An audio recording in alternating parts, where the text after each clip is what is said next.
یہ ایک دکاندار ہوتا ہے جو اپنے گاہک کو منع کرتا ہے کہ یار یہ کیا ہوا، یہ چیزیں تو میرے پاس بھی ہیں، آپ لیتے نہیں ہیں۔ تو بچوں نے کہا کہ بھائی جب تک اسرائیل کی پروڈکٹ آپ کے پاس ایک بھی ہے تو ہم آپ کی دکان کا بائیکاٹ کریں گے اور لوگوں سے کروائیں گے۔ خبر اس طرح آتی ہے کہ ایک بچہ جاتا ہے کہ یہ اپنی چیز لے دیں، تو وہ اپنے دوستوں کے پاس جاتا ہے، دوست کہتے ہیں کہ کہاں سے لی، تو وہ کہتے ہیں اس دکان سے لی ہے، تو یہ اس چیز کو واپس کر دیتے ہیں۔ کہتے ہیں کیوں؟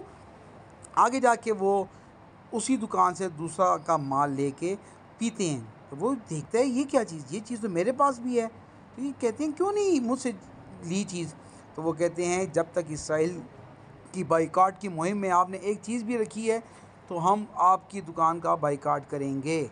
تو ہمیں بھی چاہیے بحیثیت مسلمان کہ بائیکاٹ کریں اسرائیل کی پروڈکٹ کی، فلسطین کے ساتھ ہم کھڑے ہوں، اور تاکہ اس کہانی سے ہمیں اور لوگوں کو بھی سبق سیکھنا چاہیے اور دوسروں تک پہنچانا بھی چاہیے۔ انفارمیشن کے لیے انفارمیشن 85 میرے چینل کے ساتھ رہیے تاکہ ایسے ہی سبق آموز باتیں آپ کو ملتی رہیں۔